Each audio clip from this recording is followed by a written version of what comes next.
الحمد لله نحمده ونستعينه ونستغفره ونعوذ بالله من شرور أنفسنا وسيئات أعمالنا. من يهده الله فلا مضل له ومن يضلله فلا هادي له.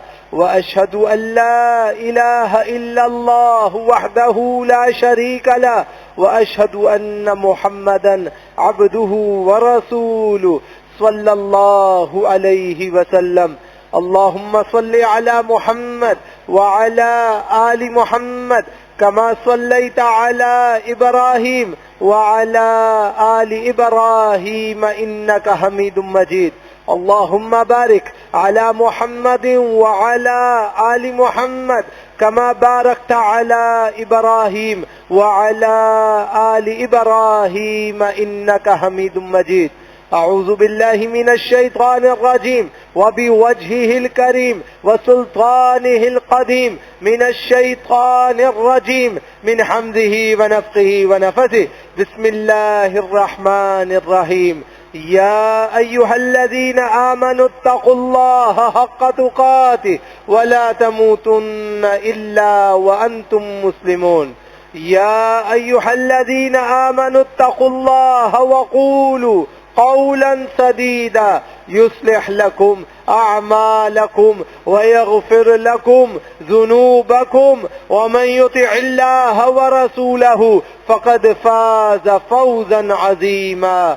يا أيها الناس اتقوا ربكم الذي خلقكم من نفس واحدة وخلق منها زوجها وبث منهما رجالا كثيرا ونساء واتقوا الله الذي تساءلون به والأرحام إن الله كان عليكم رقيبا. وقال النبي صلى الله عليه وسلم فإن خير الحديث كتاب الله وخير الهدي هدي محمد صلى الله عليه وسلم وشر الأمور محدثاتها وكل محدثة بدعة وكل بدعة ضلالة وكل ضلالة في النار. أما بعد أعوذ بالله من الشيطان الرجيم وبوجهه الكريم من الشيطان الرجيم. بسم الله الرحمن الرحيم. اليوم أكملت لكم دينكم وأتممت عليكم نعمتي ورضيت لكم الإسلام دينا. أما بعد. مختصر سی حمد و ثنا کے بعد اللہ سبحانہ و تعالی نے اپنے دین کو مکمل کیا. سورۃ المائدہ آیت نمبر 3 میں فرمایا کہ ہم نے تمہارے لیے تمہارے اس دین کو مکمل کر دیا، اور صرف مکمل نہیں کیا بلکہ اپنی نعمت اسلام کو بھی تم پر مکمل کیا. وَرَضِيتُ لَكُمُ الْإِسْلَامَ دِينًا، اور تمہارے لیے بطور مذہب اسلام کو پسند کیا. اسلام میں 3 چیزیں ہو گئی. نمبر 1 یہ دین ہے، نمبر 2 یہ نعمت ہے، اور نمبر 3 اسی میں اللہ کی رضا ہے. تو جو شخص اپنے آپ کو اللہ کے لیے تابع کر لے گا گویا کہ وہ اس کو رضا بھی ملے گی، کامیابی بھی ملے گی، اور نعمتوں کا اظہار بھی اس کے اوپر انشاءاللہ ہو جائے گا. اللہ رب العالمین سورۃ الحج آیت نمبر 78 میں فرماتا ہے وَجَاهِدُوا فِي اللَّهِ حَقَّ جِهَادِهِ، تم اللہ کے راستوں میں جیسے اللہ کہتا ہے ویسے ویسے اپنی خدمات ادا کرو، اور اللہ کے راستے میں ایسے ہی جہاد کرو جیسے جہاد کرنے کا حق ہے. هُوَ اجْتَبَاكُمْ، وہی اللہ ہے جس نے تمہیں اپنے دین کی اشاعت کے لیے چن لیا ہے. اللہ نے آپ کو اور مجھے منتخب فرمایا ہے. اب کوئی یہ کہے کہ ہم سے دین پہ عمل نہیں ہوتا تو وہ کوتا ہے، اس کے اندر اپنی کمیابیاں ہیں، اس میں اپنی کمزوریاں ہیں. اللہ سبحانہ و تعالی نے اسے منتخب کیا ہے، وہ یہ نہیں کہہ سکتا کہ میرا انتخاب نہیں کیا گیا. اللہ فرماتا ہے هُوَ اجْتَبَاكُمْ، اللہ نے تم کو چن لیا. وَمَا جَعَلَ عَلَيْكُمْ فِي الدِّينِ مِنْ حَرَجٍ، اور اللہ نے تمہارے لیے تمہارے دین میں کوئی تنگی نہیں رکھی ہے. اگر تم یہ سمجھتے ہو کہ مجھ پر تنگی ہوگی، میں پھنس جاؤں گا، مجھ سے یہ کام نہیں ہوگا، میں انڈر پریشرائزڈ ہو جاؤں گا، ایسا کچھ نہیں ہے. ایک چیز ہے خود کھینچنا، طلب کرنا، مانگنا. ایک ہے اللہ کی طرف سے عنایت ہونا. جب اللہ رب العالمین کوئی شے عنایت فرماتے ہیں تو اللہ رب العالمین خود اس میں معاون بن جاتے ہیں، اور جب انسان خود اپنی مرضی سے کسی چیز کو چھیننا اور کھینچنا چاہتا ہے تو اللہ رب العالمین اس چیز کی طرف اس کی نسبت کر دیتے ہیں کہ جاؤ جو دل چاہے کرو۔ تو جب اللہ رب العالمین نے دین آپ کے مانگنے پر آپ کو نہیں دیا، اپنی رضا سے آپ کو عطا کیا، دین کی ذمہ داری اپنی محبت کے خاطر آپ کو چن کر اللہ نے ادا کی، آپ نے اللہ سے مطالبہ نہیں کیا، تو اس صورت میں اللہ کہتا ہے کہ ہم نے تمہارے اوپر اس دین میں کوئی تنگی اور کوئی حرج بھی نہیں رکھا۔ تم جس دین کے اندر کام کر رہے ہو وہ کون سا دین ہے؟ ملت ابیکم ابراہیم، تمہارے والد ماجد جناب ابراہیم علیہ السلام کا یہ سیدھا دین ہے۔ ہوا سماکم المسلمین، جس اللہ نے تمہارے لیے دین کی نعمت کو پورا کیا اس اللہ نے تمہارا نام تابعدار رکھا ہے۔ مسلمان کا مطلب کیا ہے؟ تابعدار ہونا۔ اللہ نے تمہارا نام مسلمان رکھا ہے۔ اب اسلام لانے کے بعد، ذمہ داریاں لینے کے بعد، جہاد کرنے کے لیے اللہ نے تمہیں منتخب کیا تاکہ اللہ اپنی نعمتوں کو پر کرے اور تم پر اپنی رضامندی کا اعلان کرے اور تمہیں ساری دنیا میں منتخب کر کے جنت کا حقدار بنائے۔ یہ ان دونوں آیتوں کا آپس میں ربط اور تعلق ہے۔ اللہ فرماتا ہے من قبل وفی ھذا لیکون الرسول شہیدا علیکم وتکونوا شہداء علی الناس فاقیموا الصلاۃ وآتوا الزکاۃ واعتصموا باللہ هو مولاکم فنعم المولا ونعم النصیر۔ اللہ رب العالمین فرماتا ہے اس سے پہلے بھی اللہ نے تمہیں منتخب کر کے تمہارا نام مسلمان رکھا تھا، اور اس کتاب میں بھی اللہ نے تمہیں اپنا تابع اور مسلم بنایا ہے تاکہ رسول تم پر شہادت دینے والا بنے اور تم باقی لوگوں پر شہادت دینے والے بنو۔ تو اب مسلمان، ایک مسلمان صرف یہ نہیں ہے کہ اس نے کلمہ پڑھ لیا، مسلمان وہ ہے کہ جس پر نعمتوں کی تکمیل ہوئی، مسلمان وہ ہے جو اللہ کا پسندیدہ بنا، مسلمان وہ ہے جس کے اوپر اللہ کی برگزیدیت حاصل ہو گئی، مسلمان وہ ہے جس کا نام اللہ نے خود منتخب کیا، مسلمان وہ ہے جس کی شہادت اللہ نے پچھلی کتابوں میں بھی دی، اس کتاب میں بھی دی، اور اللہ نے اسے پچھلی کتابوں میں بھی شرک اور ارتداد سے محفوظ رکھا، اور اس کتاب میں بھی اعلان کیا کہ مسلمان وہ ہوگا جو شرک و ارتداد سے محفوظ رہے گا۔ اس شرک و ارتداد سے محفوظ رہنے کے لیے وہ کیا کرے گا؟ وجاہدوا فی اللہ حق جہادہ، اللہ کے راستوں میں اپنی محنتوں کو کرتا چلا جائے۔ اب یہاں پہ حقیقی جہاد لیں، مجازی جہاد لیں، کوئی بھی معاملہ لے لیں، نفس کے خلاف جہاد لے لیں، کچھ بھی لے لیں، سارا اس کے اندر داخل ہے۔ انسان جب طاغوت دیکھے گا تو طاغوت کے مقابلے میں کھڑا ہوگا۔ اللہ سبحانہ و تعالی نے اسے منتخب کیا ہے اپنے دین کے لیے، یہ اللہ نے اس کی ذمہ داری لگائی ہے، اور ذمہ داری اس لیے لگائی ہے کہ رسول تمہارے اوپر اور تم ساری کائنات کے لوگوں پر گواہی دینے والے قیامت کے دن ہوں گے۔ اللہ نے اس لیے تمہاری یہ ذمہ داری لگائی۔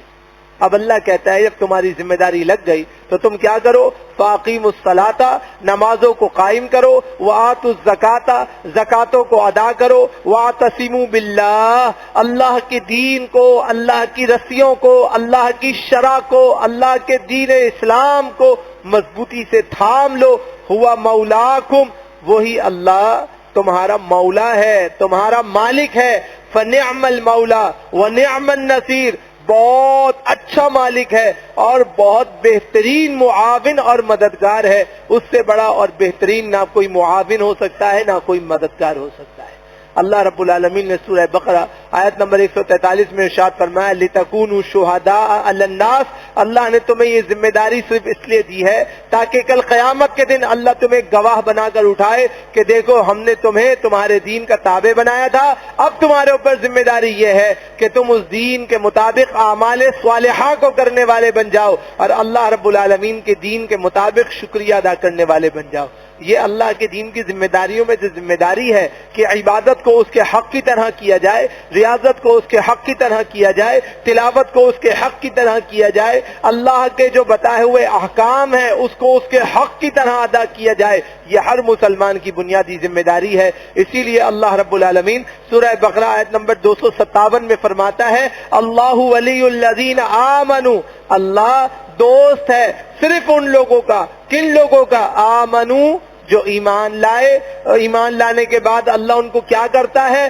یخرجہم من الظلمات الی النور، اللہ ان کے کفر کو چھوڑ کر، ان کے کفر کو مٹا کر، شرکیہ، ارتدادیت، بدعات و فسوق سے انہیں نکال کر اللہ کیا کرتا ہے؟ انہیں اسلام کی روشنیوں کی طرف منتقل فرماتا ہے۔ والذین کفروا، اور وہ لوگ جنہوں نے کفر کیا، اولیاءہم الطاغوت، وہ اللہ کے مقابلے میں آنے والے تمام لوگوں کے دوست ہیں۔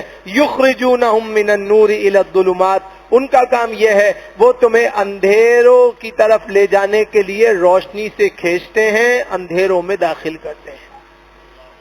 اولئک اصحاب النار، وہ لوگ جہنمی ہیں، ہم فیہا خالدون، ہمیشہ اس میں رہیں گے۔ اللہ تمہیں جہنم کے اندھیروں سے بچانے کے لیے، طاغوتی لوگوں سے بچانے کے لیے، طاغوت کے نظام سے بچانے کے لیے، اپنے دین پر لگانے کے لیے، جنت میں داخلے کو دینے کے لیے کہتا ہے کہ تم اسلام پر گامزن ہو جاؤ، اسلام پر عمل پیرا ہو جاؤ، تو یقیناً تم کامیاب اور کامران ہوں گے۔ اسی لیے سورہ بقرہ آیت نمبر 109 میں فرمایا وَدَّ كَثِيرٌ مِّنْ أَهْلِ الْكِتَابِ، بہت سے اہل کتاب کی خواہش یہ ہے لو یردوکم من بعد ایمانکم، کہ وہ تمہیں تمہارے ایمان لانے کے بعد ایڑیوں کے بل پلٹاتے، تمہاری ثقافت میں ہیر پھیر کر دیں، تمہارے دین میں ہیر پھیر کر دیں، تمہاری ویکیبلریز کو چینج کر دیں، تمہارے اسلوب و انداز و گفتار کو تبدیل کر دیں، تمہیں دیکھنے میں ایک مسلمان رکھیں لیکن اندر سے تمہیں غیر مسلم بنا دیں، کہ تمہاری روح کے اوپر اثر کر جائے، کہ تم اندر سے اتنے اسلام کے خلاف ہو کہ اسلام کا نام نہ سننے کے لیے تیار ہو، نہ لینے کے لیے تیار ہو۔ وجود تمہارا مسلمان رہے، وہ تمہارا وجود ختم کرنا نہیں چاہتے، تمہاری روح کو ختم کرنا چاہتے ہیں، تمہارے جذبے کو ختم کرنا چاہتے ہیں، تمہارے دل میں پیدا ہونے والے احساسات کو وہ تمام طاغوتی ختم کرنا چاہتے ہیں، تاکہ تمہارے اندر جو اسلام کی رمق ہے، جو اسلام کی روح ہے، وہ روح ختم کر دی جائے، اور تم اندھیروں سے روشنی کی طرف آنے کے بجائے روشنیوں سے اندھیروں کی طرف بھاگنے والے بنو۔ اس لیے کبھی کوئی نئی پیکج لاتے ہیں، کبھی کوئی نیا پیکج لاتے ہیں، اور ہم مسلمان ان پیکیجنگ کے اندر اتنے گرفتار ہوتے ہیں کہ ہم اپنے اسلام کو چھوڑ بیٹھتے ہیں۔ کیوں کرتے ہیں یہ ایسا؟ کیوں یہ کافر تمہارے ایمان لانے کے بعد تمہیں کفر کی طرف پلٹانا چاہتے ہیں؟ حسدا من عند انفسهم من بعد ما تبين لهم الحق، صرف اور صرف جلن اور بغض کی بنا پر وہ تمہیں ایمان سے ہٹانا چاہتے ہیں کہ جب ہم جنت میں نہیں جا رہے تو انہیں جنت میں جانے کیوں دیں، یقیناً ان کے راستوں میں بھی آ جاؤ تاکہ یہ بھی جنت سے محروم ہو جائے۔ اللہ رب العالمین سورۃ النساء ورس نمبر 89 میں ارشاد فرما رہا ہے وَدُّوا لَوْ تَكْفُرُونَ كَمَا كَفَرُوا فَتَكُونُونَ سَوَاءً، یہ چاہتے ہیں وہ اور تم برابر ہو جاؤ، تمہارا ایمان نصف و نابود ہو جائے، تمہاری نمازیں نکل جائیں، تمہاری عبادتیں تلف ہو جائیں، تمہارے حج تباہ ہو جائیں، تمہارے رمضان کے روزے تباہ ہو جائیں۔ ایسی بدعات اور خرافات کی پلاننگ کر کے وہ تمہارے اندر سرایت کرتے ہیں۔ اللہ رب العالمین ان تمام فتنوں سے، تمام چیزوں سے روکنے کے لیے تمہیں فرماتا ہے کہ تمہیں ان تمام چیزوں سے بچنے کے لیے اسلامی قوت کو اختیار کرنا ہے۔ سورہ بقرہ آیت نمبر 217 اللہ فرماتا ہے وَلَا يَزَالُونَ يُقَاتِلُونَكُمْ حَتَّى يَرُدُّوكُمْ عَنْ دِينِكُمْ إِنِ اسْتَطَاعُوا، وہ ہمیشہ تمہارے خلاف برسرے پیکار رہیں گے یہاں تک کہ ان کی خواہش یہ ہے کہ اگر وہ کر سکیں تو تمہیں تمہارے دین سے پھیر دیں، تمہیں تمہارے دین کے ہی خلاف کر دیں۔ آج مسلمانوں میں عام بات پائی جاتی ہے کہ مسلمان مسلمانوں کے خلاف ہے، مسلمان مذہبی طبقے کے خلاف ہے، ہر مولوی کے خلاف مسلمان ہے، ہر دیندار طبقے کے خلاف مسلمان ہے۔ جتنی گالیاں مولوی بیچاروں کو پڑتی ہیں اور کسی کو نہیں پڑتی، ضرورت کے وقت انہی کو بلایا جاتا ہے، انہی کی خدمات لی جاتی ہیں، اور گالیاں دینے کے لیے بھی سب سے زیادہ انہی کو یاد کیا جاتا ہے۔ کیوں؟ یہ تمہاری اور ہماری روحوں پہ ایسا حملہ کیا گیا ہے کہ جہاں سے دین منتقل ہوتا ہے ان منبعوں کو ہی تمہاری نظروں میں کیچڑ کا ڈھیر بنا دیا گیا ہے، تاکہ عزتیں ختم ہو جائیں، دین بے حرمتی کے اندر داخل ہو جائے، اور جو تمہارے اندر ایک دینی رمق ہے اس دینی رمق کو تباہ کر دیا جائے کہ تمہارا رغبت اور تمہارا شوق اسلام سے ہٹ کر غیر اسلامی چیزوں کی طرف بڑھ جائے۔ چند لوگ دینی لبادہ اوڑھے ہوئے، دینی شعار اختیار کیے ہوئے دین کی بدنامی کا سبب بنتے ہیں، اور الزام ساری کی ساری امت کے دینی طبقے کے اوپر تھوپ دیا جاتا ہے کہ سارے ایسے ہوتے ہیں۔ سارے ایسے نہیں ہوتے۔ اللہ رب العالمین ارشاد فرما رہا ہے سورۃ التوبہ آیت نمبر 32 میں، یریدون ان یطفئوا نور اللہ بافواہہم، یہ چاہتے ہیں اپنے ہونٹوں سے نکلنے والی پھونکوں سے ایمان کے نور کو بجھا دیں، وَيَأْبَى اللَّهُ إِلَّا أَن يُتِمَّ نُورَهُ، اور اللہ رب العالمین کی شان یہ ہے کہ یہ جتنا دین کو بجھانے کی کوشش کریں گے اللہ اتنا اپنے دین کو پورا کر کے نافذ کر کے رہے گا۔ سارے کے سارے مل کے بھی دین کے خلاف ہو جائیں، اللہ رب العالمین دین کے اکمال کو فرما کے رہے گا اور دین مکمل ہو کے رہے گا۔ الا ان یتم نورہ، مگر اللہ اپنے دین کو پورا کرے گا۔ ولو کریہ الکافرون، اگرچہ کافروں کو کتنا ہی ناپسندیدہ لگے، اللہ اپنے دین کی تکمیل فرما کے رہے گا۔ آپ اور میں عمل نہیں کریں گے تو اللہ ہمارے علاوہ دوسرے لوگوں کو نکالے گا، وہ عمل کریں گے۔ آپ اور میں دین اسلام کو دل سے محبت کے ساتھ قبول نہیں کریں گے تو اللہ رب العالمین ان تمام لوگوں کو کھڑا کرے گا جو دین کو محبت کے ساتھ قبول کرنے والے ہوں گے۔ اسی لیے سورۃ الحجر میں فرمایا اِنَّا نَحْنُ نَزَّلْنَا الذِّكْرَ وَإِنَّا لَهُ لَحَافِظُونَ، بے شک ہم نے ذکر نازل کیا، ہم نے قرآن نازل کیا، ہم نے دین نازل کیا، یہ سارے مل کے بھی مٹانے کی کوشش کریں گے، پھر بھی ہم اس کی حفاظت کا ذمہ لیں گے اور ہم اس کا تحفظ کر کے رہیں گے۔ آج قرآن کریم کی مسلمان حفاظت کہاں کرنے والے ہیں؟ آپ تو سمجھتے ہیں قرآن یہ ہے جو ایک کتابچہ ہے، چھپا ہوا ایک نسخہ ہے۔ قرآن کریم یہ نہیں ہے۔ اگر یہی جلد صرف قرآن کریم ہوتی تو اللہ اسی طرح جبریل امین کے ذریعے نازل کرتے۔ قرآن کریم کو تو قرآن کہتے ہی اسی لیے ہیں کہ یہ رکھنے کی نہیں، پڑھنے کی کتاب ہے۔ اس کی بار بار قرأت کی جاتی ہے، بار بار پڑھا جاتا ہے۔ جتنے کاغذوں پہ چھاپا جاتا ہے وہ صرف ایک یاد دہانی ہے، ایک عکس ہے۔ اصل قرآن وہ ہے جو زبانوں سے یاد کر کر کے دلوں پہ اللہ نے نقش کر دیا ہے۔ مٹانے والے جتنا مٹانے کی کوشش کریں گے اللہ اتنے اس کے حافظین کو کھڑا کرتا چلا جائے۔ یہودیوں نے فلسطین کو نشانہ بنایا، جا بجا ان کے مقام کو ٹریس کیا گیا، جا بجا حملے کیے گئے، 36-37 ہزار افراد سے زیادہ کی شہادتیں ہوئی۔ آپ نے کبھی اس بات کو غور کرنے کی کوشش نہیں فرمائی کہ ان شہادتوں میں ٹارگٹ بڑے کم چھوٹے زیادہ ہوتے ہیں؟ کیوں چھوٹے؟ اس لیے زیادہ ہوتے ہیں کہ دنیا کا فلسطین واحد ملک ہے جہاں پہ قرآن کریم یاد کرنے کی اوسط مدت 2 مہینے جون جولائی کی چھٹیاں ہیں۔ ان کے بچے 2 مہینے میں پورا قرآن یاد کر لیتے۔ یہ جتنا بمباری کرتے ہیں، جتنے لوگوں کو ہلاک کرتے ہیں، اللہ اور حافظین پیدا کرتا ہے، اللہ اور قرآن کو پڑھنے والے پیدا کرتا ہے۔ یہ جتنے سارے کے سارے ہیں یہ ڈرتے ہیں کہ اگر ان کے قرآن نے اثر دکھانا شروع کیا تو ہماری بمباری اس کے آگے ہیچ ہو جائے گی۔ چاروں طرف سے بم گرتے ہیں، وہ پھر بھی ڈٹ کے کھڑے ہیں۔ شہادتوں پہ شہادتیں ہیں، دفنانے کے لیے زمین میں جگہ نہیں ہے، وہ پھر بھی کھڑے ہیں۔ کھانے کے لیے روٹی نہیں ہے، وہ پھر بھی کھڑے ہیں۔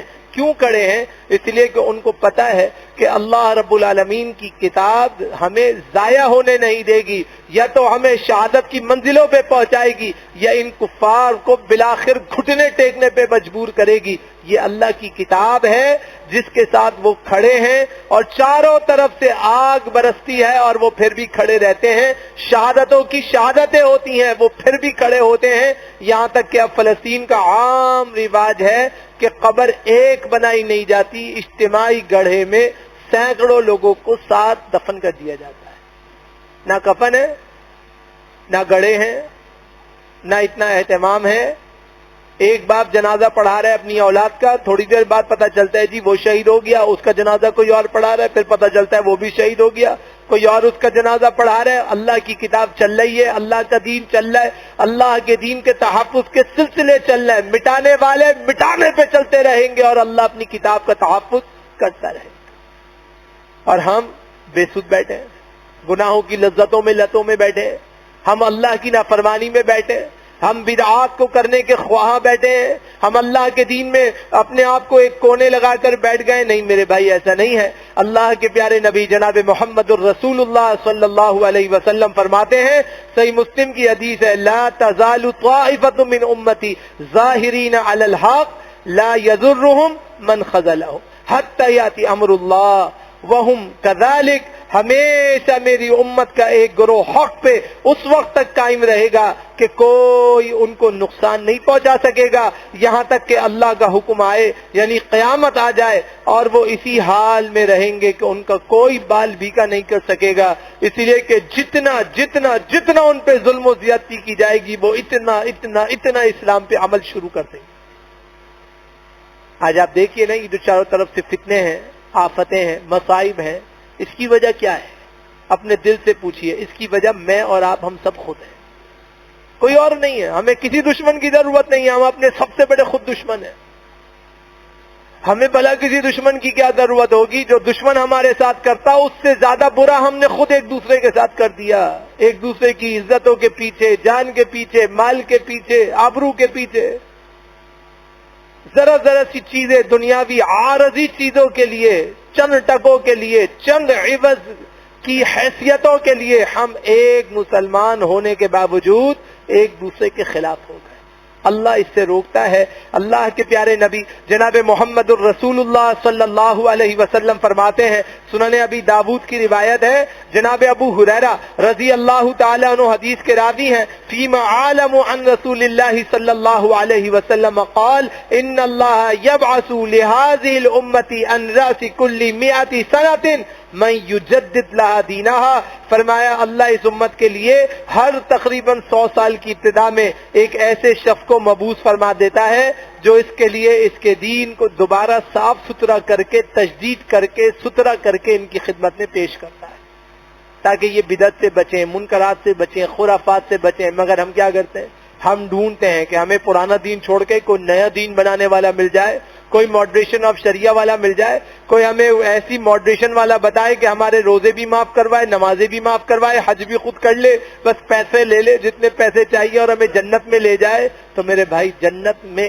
ایسے جانے کا راستہ کسی کے لیے مقرر نہیں ہو سکتا ہے. جناب حذیفہ بن یمان العدوی رضی اللہ تعالیٰ عنہ حدیث کے راوی ہیں, کہتے ہیں کان الناس یسألون رسول اللہ صلی اللہ علیہ وسلم عن الخیر, لوگ سوال کرتے تھے اللہ کے نبی صلی اللہ علیہ وسلم سے خیر سے متعلق. وکنت اسألہ عن الشر, لیکن میرے دل میں اتنا ڈر تھا, میں خیر سے متعلق نہیں پوچھتا تھا, میں کہتا تھا ان چیزوں کے بارے میں بتائیے جس سے امت میں ہلاکت واقع ہوگی, جو امت میں شر کا باعث بنیں گے. مخافۃ ان یدرکنی, اس خوف کی بنا پر کہیں ایسا نہ ہو کہ وہ شر کی چیزیں مجھے گھیر لیں اور میں اس میں مبتلا ہو جاؤں. فقلت یا رسول اللہ صلی اللہ علیہ وسلم ان كنا فی الجاہلیۃ وشر فجاءنا اللہ بهذا الخیر. میں نے کہا اللہ کے نبی, بے شک ہم زمانے جاہلیت میں تھے, برائیوں کے گھٹے اندھیروں میں گھسے ہوئے تھے. فجاءنا اللہ بهذا الخیر, اللہ ہمارے پاس یہ خیر والا دین لایا. فہل بعد هذا الخیر من شر, اس دین کی بھلائیوں کے آ جانے کے بعد اب کیا ہمارے اوپر دوبارہ شر آئے گا؟ قال نعم, فرمایا بالکل آئے گا. قلت, میں نے کہا گھبرا کے, وہل بعد ذلک الشر من خیر, اس شر کے بعد بھی کیا دوبارہ خیر آ جائے گی؟ فرمایا نعم, بالکل آئے گی. وفیہ دخن, اور اس وقت دھواں ہوگا. قلت, میں نے کہا وما دخنہ یا رسول اللہ, یہ دخن کیا ہوتا ہے؟ قال, فرمایا قوم یہدون بغیر حج, لوگوں کی رہنمائی میرے دین کو چھوڑ کر کی جائے گی. دھواں اڑتا ہے نا, دھواں دور سے دیکھنے میں لگتا ہے کہ گھنا سایہ ہو رہا ہے, بادل ہو رہے ہیں, لیکن وہ بادل نہیں ہوتے, وہ عارضی دھواں ہوتا ہے جو چلتا چلتا چلتا چلا جاتا ہے. اسی طرح لوگ اٹھیں گے, میرے دین کی بات کریں گے, مگر میرے دین کے طریقے کو قبول کرنے والے اور دین کے تمسک کو کرنے والے اور دین کو اختیار کرنے والے نہیں ہوں گے. وہ لوگوں کی رہنمائی میرے دین کو چھوڑ کر نت نئے طریقوں پہ کریں گے اور کہیں گے کہ یہ دین ہے. تو بھائی ایسا دین شریعت میں قابل قبول نہیں ہے.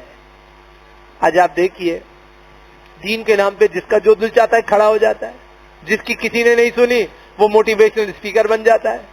جس کو کوئی گھر میں سننے کے لیے تیار نہیں، یونیورسٹیوں سے نکال دیا گیا، کوئی 2 ٹکے کی اوقات نہیں، وہ کھڑے ہو کے دین پہ سمجھا رہا ہے کہ جی دین یہ ہے اور دین وہ ہے. تجھے خود دین کے بارے میں کچھ پتا نہیں، دین کیا چیز ہے تو یہ بتا سکتا نہیں، اور ہمیں سمجھا رہا ہے کہ دین یہ ہے. اور لوگ کہتے ہیں جی واہ واہ سبحان اللہ، یہی تو اصل دین ہے. ملاؤں کا دین تو ختم ہو گیا، مدرسوں میں پڑھنے والوں کا دین تو ختم. مسجدوں کو تالے لگاؤ، مدرسوں کو تالے لگاؤ، ان لوگوں کے انسٹیٹیوشنز میں جاؤ جن کو نہ قرآن کا پتا، نہ حدیث کا پتا، نہ دین کا پتا، نہ فقہ کا پتا، نہ شریعہ کا پتا، ایک لفظ کے بعد دوسری بات نہیں پتا. دنیا کے دھتکارے ہوئے لوگ، اللہ نے ان کو آزمائش کے لیے مقرر کیا اور مسلمان ان کے پیچھے چل پڑے. اب جس کا جو دل چاہتا ہے حلال کو حرام کرتا ہے، حرام کو حلال کرتا ہے. یہ ہے دخل، شریعت نے اس سے روکا ہے. تعرف منہم وتنکر، فرمایا کہ یاد رکھنا کہ جب وہ میرے دین کو چھوڑ کر کسی اور کی طرف بلانے لگیں گے تو ان کی نوعیت یہ ہوگی کہ وہ بہت اچھی اچھی باتیں بھی کریں گے اور اس کے ساتھ ساتھ بہت بری اور منکرات کو بھی کرنے لگیں گے.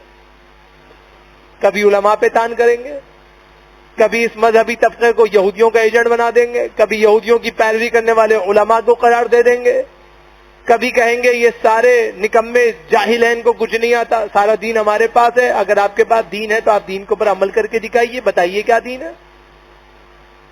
ہم جن لوگوں سے دین سیکھنا چاہتے ہیں، امام مسلم رحمہ اللہ نے اپنی کتاب کے مقدمے میں لکھا کہ ان کے بارے میں چیک کرو کہ انہوں نے دین پڑھا کہاں سے ہے، وہ تمہیں بیان کہاں سے کر رہے ہیں.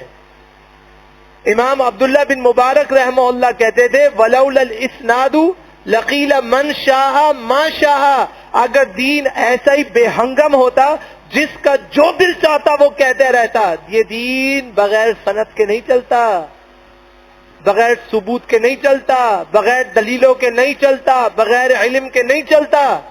آپ خود سوچئے جو ہمیں دین سکھانے کے لیے کھڑے ہو گئے جگہ جگہ اور لوگ ان کی حمایت و نصرت کر رہے ہیں، ان کی اپنی ایپیبلٹی شریعہ میں کیا ہے. ایک ڈاکٹر ہسپتال میں آ جائے اور کہے میں بہت بڑا ڈاکٹر ہوں، لوگ مجھے بہت فالو کرتے ہیں لیکن میں ڈاکٹری پڑھا ہوا نہیں ہوں، لیکن ہوں میں بہت بڑا ڈاکٹر. آپ اس سے اپنا علاج کرائیں گے؟ نزلہ زکام کی معمولی ٹیبلٹ جو آپ کو میڈیکل اسٹور سے مل جاتی ہے، آپ وہ بھی اس سے لینا گوارا نہیں کریں گے. کیوں؟ آپ کی جان کا مسئلہ ہے، اور یہاں امت کی جان کا مسئلہ ہے. تو آپ جو ہلاک کے پیچھے چلے گئے، جو دین کو چھوڑ کر غیر دین کی بات کرتے ہیں اور ہم ان کو سپورٹ کرتے ہیں، جبکہ شریعہ یہ کہتی ہے لقیل من شاء ما شاء. اگر سند کی حیثیت نہیں ہوتی، جس کے منہ میں جو آتا وہ کہتا چلا جاتا اور وہ کہتا کہ یہ دین ہے جیسا کہ آج ہوتا ہے. تو وہ بہت اچھی باتیں بھی کر جاتے، بہت بری باتیں بھی کرتے ہیں. قلت، میں نے کہا فعل بعد ذلك الخير من شر، کیا خیر کے بعد دوبارہ شر آئے گی؟ قال نعم، فرمایا ہاں ہوگا. دعات علی ابواب جہنم، جہنم کے دروازوں کی طرف دعوت دینے والے بہت سے لوگ ہوں گے، دین کے نام پہ تمہیں جہنم کا سوداگر بنا دیں گے. جس سے اللہ نے منع کیا وہ سب کام کروائیں گے، جس سے اللہ نے 2 ٹوک منع کیا وہ خود بخود کام کریں گے اور تم سے کہیں گے کہ کرو. تم سارے کے سارے وہ کام کرنے والے بنو گے. اس کی بہت سی مثالیں آج آپ کے سامنے موجود ہیں.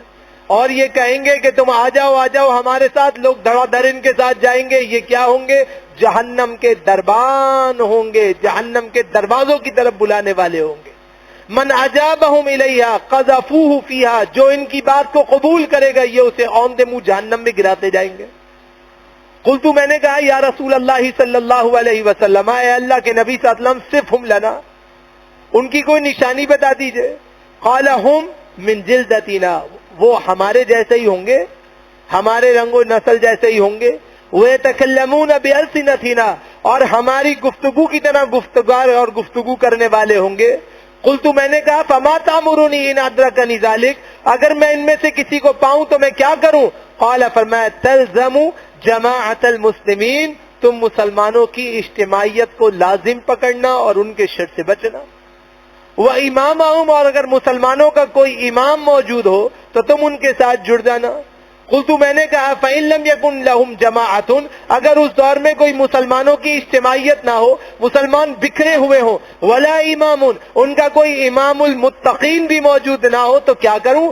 فرمایا فاعتزل تلک الفرق کلھا، ان تمام گروہوں سے بچ کر جدا رہنا، ولو ان تعض باصل شجرہ، اگر تمہیں درخت کی جڑ چبا کے رہنا پڑے تو درختوں کی جڑیں چبا لینا، کسی کی حمایت اور مخالفت نہیں کرنا، حتی یدرکک الموت، یہاں تک کہ تمہیں موت پالے، وانت علی ذلک، تم اسی صورت میں رہنا، لوگوں کے فتنوں میں مبتلا نہیں ہونا۔ آج آپ دیکھیے آپ کے پاس کھرا سونا ہے، قرآن موجود ہے، حدیث صریحہ موجود ہے، لیکن ہم کیا کہتے ہیں جی قرآن بھی ہے، حدیث بھی ہے، سارے مسلمان ہیں، سب چلتا ہے، سب صحیح ہے، یہ اتنے سارے غلط تو نہیں ہو سکتے۔ تو صحیح اور غلط کا فیصلہ کرنے والے نہ آپ نہ میں، یہ فیصلہ تو اللہ کا ہے، اللہ پہ چھوڑیے۔ آپ کو کیا ضرورت ہے آپ کسی کی حمایت کرتے ہیں؟ آپ کو کیا ضرورت ہے آپ کسی کی مخالفت کرتے ہیں؟ آپ اپنے آپ کو دیکھیے کہ آپ قرآن و سنت کے داعی ہیں یا نہیں، خود کا عمل قرآن و سنت پہ ہے یا نہیں، خود قرآن و سنت کی دعوت دینے والے ہیں یا نہیں، خود قرآن و سنت پہ عمل کرنے والے ہیں یا نہیں، خود اللہ کے دین کو کہیں سبوتاژ کرنے والے تو نہیں بن گئے۔ آپ کو اور مجھے یہ سوچنے کی اور دیکھنے کی ضرورت ہے، جب تک آپ اور میں یہ چیز نہیں دیکھیں گے اس وقت تک کامیابی اور کامرانی مقدر نہیں ہو سکتی۔ اسی لیے سورہ بقرہ آیت نمبر 105 میں فرمایا الذین کفروا من اہل الکتاب وللمشرکین ان ینزل علیکم من خیر من ربکم، نہ تو اہل کتاب کے کافر اور نہ مشرکین یہ چاہتے ہیں کہ تمہارے رب کی طرف سے تم پر کوئی بھلائی نازل ہو، جب جب تمہارے بارے میں کوئی بھلائی نازل ہوتی ہے وہ تمہاری مخالفت کی تدبیریں کرنا شروع کر دیتے ہیں۔ آج مسلمانوں کے خلاف ساری تدبیرات ہیں۔ اللہ رب العالمین قرآن کریم سورہ ال عمران آیت نمبر 118 میں فرماتا ہے وَلَا يَعْلُونَكُمْ خَبَالًا وَدُّوا مَا عَنِتُّمْ قَدْ بَدَتِ الْبَغْضَاءُ مِنْ أَفْوَاهِهِمْ وَمَا تُخْفِي صُدُورُهُمْ أَكْبَرُ، فرمایا یاد رکھو نہیں دیکھتے دوسرے لوگ تمہاری تباہی میں کسی بھی کسر اٹھانے کی کوئی بات، وہ تو چاہتے ہی ہیں کہ تم دکھ میں مبتلا ہو جاؤ، تم عداوتوں میں مبتلا ہو جاؤ، تم اپنی زبان کے اظہار سے بھی اس بات کو پالو گے کہ وہ کس طرح تم سے نفرت کرتے ہیں اور تمہاری معیشت کو اور تمہارے معاش کو تباہ کر کے تمہیں اپنا غلام بنانا چاہتے ہیں۔ جو ان کے سینوں میں چھپا ہوا ہے نا مسلمانوں، وہ بہت بڑا ہے۔ تم کیا ہو گیا، تمہیں کیا ہو گیا کہ تم اپنے اسلام کو کمتر سمجھ بیٹھے؟ جو کفار کے سینوں میں ہے وہ بہت برا ہے تمہارے بارے میں، تم ان سے ہوشیار ہو جاؤ اور اپنے دین پہ خالص عمل کرنے والے ہو جاؤ۔ اللہ رب العالمین ارشاد فرماتا ہے سورہ انفال آیت نمبر 30 وَإِذْ يَمْكُرُ بِكَ الَّذِينَ كَفَرُوا لِيُثْبِتُوكَ أَوْ يَقْتُلُوكَ أَوْ يُخْرِجُوكَ وَيَمْكُرُونَ وَيَمْكُرُ اللَّهُ وَاللَّهُ خَيْرُ الْمَاكِرِينَ، فرمایا کہ یاد کر لیجئے کفار اپنی تدبیریں اپنی سازشیں کرتے، اللہ رب العالمین اپنے مبارک فیصلوں کو فرماتا ہے ان کا فیصلہ، ان کی تدبیر، ان کفار کی ایک کوشش ہے کہ یا تو تمہیں قتل کرے یا تمہیں تمہاری زمینوں سے بے دخل کرے، تمہارے رزق کو کھا جائیں، تمہاری عزتوں کو لوٹ لیں، تمہیں ہر طرح سے تباہ کرے۔ ان کا صرف ایک خواہاں ہے، ایک سوچ اور نظریہ ہے کہ مسلمانوں کو ہر سو ہر عالم میں تباہ کرو، ان کو کہیں کا نہیں چھوڑو۔ یہ اپنے مشن پہ لگے ہوئے ہیں۔ اللہ تدبیر فرما رہا ہے تمہیں بچانے کی اور یہ سازشیں رچ رہے ہیں تمہیں تباہ کرنے کی۔ تم ان کی سازشوں کا شکار نہ ہونا، تم اس سے بچ کر اپنے آپ کو بچانے کی کوشش کرنا۔ یہ باتیں کیوں کہی جا رہی ہیں، یہ باتیں کیوں سمجھائی جا رہی ہیں؟ آ رہا ہے ماہ غفران، آ رہا ہے بخشش کا مہینہ، کفار بھی اپنی سازش میں لگاتار سر تر توڑ کوششوں میں لگے ہوئے ہیں کہ کسی طریقے سے یہ رمضان تمہارا تباہ کروا دے، تمہیں اللہ کے قریب نہ ہونے دے۔ آپ دیکھیں پے در پے وہ معاملات ہونا شروع ہو گئے جس سے انسان کی الجھنوں میں اضافہ ہے۔ جہاں عبادت کا وقت ہوا وہاں کفار کی طرف سے الجھنیں اضافی کرنی شروع کی جاتی ہیں کہ مسلمان کو ایسا الجھایا جائے، ایسا الجھایا جائے یہ اپنے رب کے قریب نہ ہو۔ آپ کفار کی سازشوں میں نہ آئیے، آپ اللہ رب العالمین کی تابعداری کو اختیار کیجئے، اللہ رب العالمین کے بتائے ہوئے اسلوب میں داخل ہوئیے تاکہ اللہ رب العالمین کے ہاں کامیابی اور کامرانی ملے۔ اسی لیے اللہ رب العالمین ارشاد فرما رہا ہے سورہ آل عمران میں یا ایھا الذین آمنوا ان تطیعوا الذین کفروا یردوکم علی اعقابکم فتنقلبوا خاسرین، اے لوگو ایمان والو اگر تم کافروں کی تابعداری کرو گے نا یہ تمہیں تمہاری ایڑیوں کے بل پلٹا دیں گے اور تم خسارے میں چلے جاؤ۔ اب فیصلہ تم نے کرنا ہے کہ تم نے اللہ کی نافرمانی کرنی ہے یا تم نے فتنوں سے خود کو بچانا ہے۔ اگر فتنوں سے خود کو بچانا ہے تو قرآن و سنت کے ساتھ اور قرآن و سنت کے داعیان کے ساتھ خود کو جوڑ لیجئے. جو کچھ قرآن و سنت میں ہے اس کو لازم پکڑیے. اس طرح نت نئے فتنہ پرور لوگوں کے فتنوں سے خود کو بچائیے. جو بات ہو اس کو دیکھیے, چیک کیجئے کہ قرآن و سنت میں ہے یا قرآن و سنت کے خلاف ہے. کوئی شخص آپ کو یہ نہیں کہے گا کہ میں آپ کو جہنم کی طرف دعوت دینے والا ہوں. سارے آپ کو جنت کے باغیچے دکھائیں گے لیکن جنت سے اصلاً دور کر دیں گے. آپ محتاط رہیے, قرآن و سنت کے شیدائی بنیے, قرآن و سنت کی خدمات ادا کیجئے, اور اللہ جو آپ سے کام لینا چاہتا ہے اس کام کے لیے خود کو تیار کیجئے اور اپنے آپ کو اللہ کے حوالے کیجئے. خوب خوب اعمال صالحہ کیجئے تاکہ کامیابی اور کامرانی انشاءاللہ آپ کو اور ہمارا مقدر ہو. اللہ سے دعا کرتا ہوں رب ذوالجلال ہم سب کو فتنوں سے بچنے کی توفیق عطا فرمائے اور قرآن و سنت کے مطابق زندگی کو گزارنے کی توفیق عطا فرمائے. اقول قولی ھذا استغفر اللہ لی ولکم ولسائر المسلمین.